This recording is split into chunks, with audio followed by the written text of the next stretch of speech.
Mga ka-DIY, may buksan tayong kuan.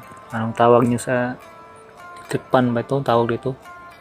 Sundan yung mga ka-DIY kasi buksan natin to para tingnan natin kung anong sira nito kasi ayaw umiikot.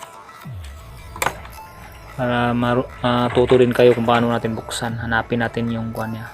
Saan siya nasisira.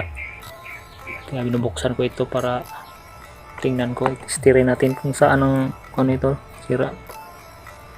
Sundan lang yung mga ka-DIY para tuto din. Diyan natin buksan pag ano gusto natin tanggalin yung kuan niya, yung cover niya. Diyan natin i-tester ang kuan. Hanapin natin diyan, buksan rin natin na yan. Mga tatlong kuan lang yan, screw DIY para buksan natin. Diyan tayo mag-tester kung yung galing sa plug at saka diyan sa kuan puntang coil kung hindi ba putol yung kuan niya, cord. Ay, ganyan lang mga ka-DIY oh. Diyan natin i-tester diretso na kasi minsan kasi diyan napuputol yung kuan ng yung dugtungan ba, diyan natin diyan yung mapuputol yung iba. Diyan natin i-tester kung mayroon bang hindi ba putol yung cord natin.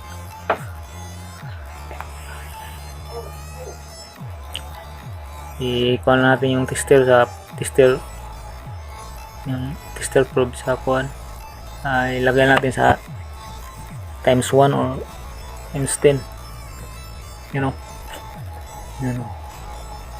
Pero hindi ibig sabihin yan na walang putol, may putol yan. Kaya tingnan niyo lang mga ka-DIY kung paano natin kailangan natin yang i-tester sigurado para malaman natin yung kung cord hindi pa putol.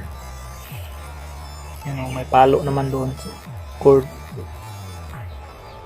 Kahit may palo sa cord, di pa natin alam kung ang coil putol ba. Kasi may function ang cord, okay pang cord.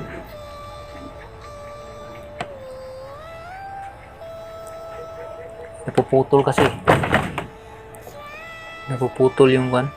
Baka diyan na hanapin natin kung may putol bang cord. Kung wala, may function. Pero kahit magpalo yan, yung coil tingnan din natin dapat kailangan disconnect natin yung coil sa cord para diyan natin nalaman kung okay ba yung coil mga ka-DIY.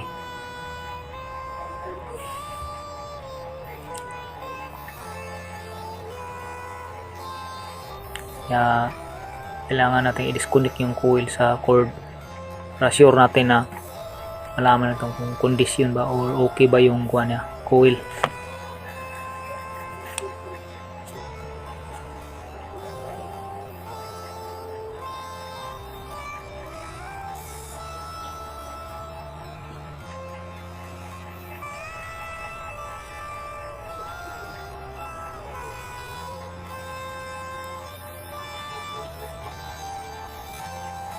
Ganyan lang mga ka-DIY. Disconnect natin coil. Kakaan lang yan dyan eh. Soldered lang yan dyan. Yung coil at saka cord. Yan. Inugtong na natin yung natin. Iniwalay na natin cord at saka yung papuntang coil para prove natin kung may function ba, kung hindi ba putol yung coil. Baka sunog na.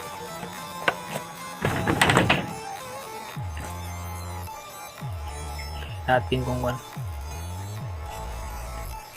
tester na natin itong mga ka-DIY kasi walay ng cord eh. Tinanggal na natin yun walang palo mga ka-DIY. Ganyan mga ka-DIY, kailangan natin walay kasi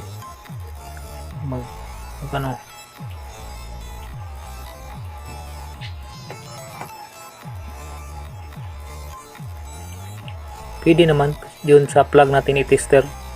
Pero hindi natin alam sa suspect natin sa switch. or dyan sa coil. Dalawa lang yan, switch coil. Tanggalin mo naman yung switch, baka may ano yan, loose contact din. Kailangan diretso ka na sa kuan, sa may dugtungan sa coil para hindi ka na tanggal-tanggal pa sa mga sa switch. Ito mga ka-DIY. Kailangan natin tanggalin to. Tingnan natin yung coil kung okay pa ba. Baka sunog na yata to. Pag sunog na, wala tayong magagawa. Kailangan i-rewind to. Tingnan natin to. Buksan natin to, tanggalin ito. Tanggal ko na mga ka-DIY.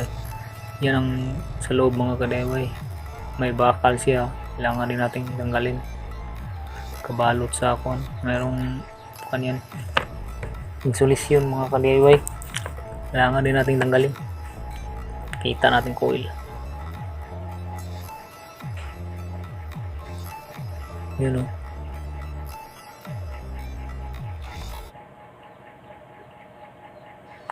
Kailangan natin tiyagain mga ka-DIY kasi kailangan talagang taas ang pasensya dito tumugan.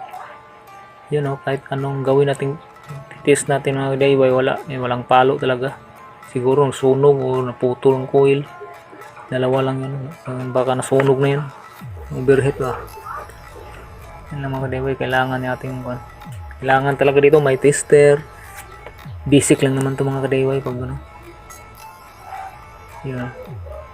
Kaya may dalawang screw yan. Tanggalin natin yan para tanggal natin ang bakal na nakatabon sa coil.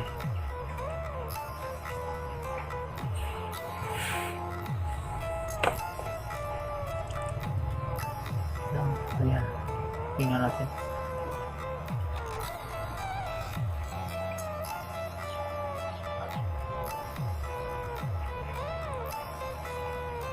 Ayan.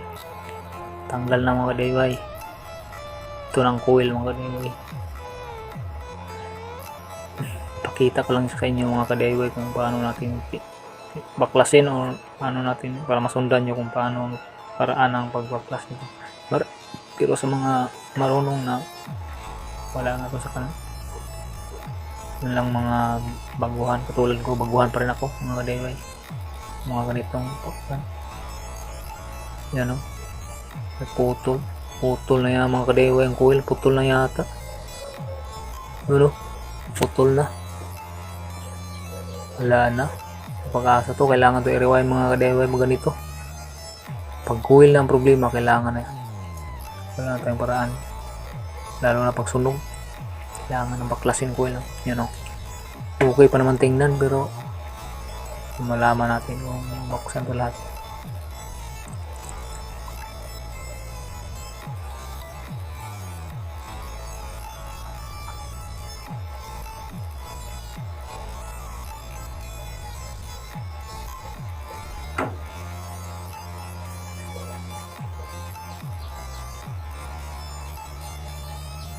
Ay wala na, putol-putol ng mga ka-DIY. Mahirap na. Wala na mga ka-DIY.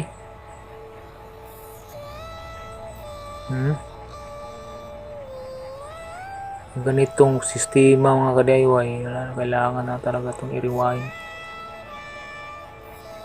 Yun lang mga ka-DIY. Maraming salamat sa panonood. Naway supportahan nyo akong channel mga ka-DIY. Subscribe.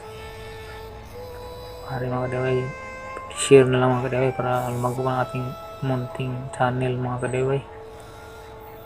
Wala na po ganito mga ka-DIY. Salamat sa panonood mga ka-DIY. Nakita ko lang kung paano natin baklasin at paano natin ma-diagnose yung problema. Ganito mga ka-DIY, kailangan talaga palitan ng coil to. I-rewind ng mga ka-DIY. Na mahirap na to pag hanapin mo pa yung nahirapan na tayo dito mga ka-DIY pag ganun.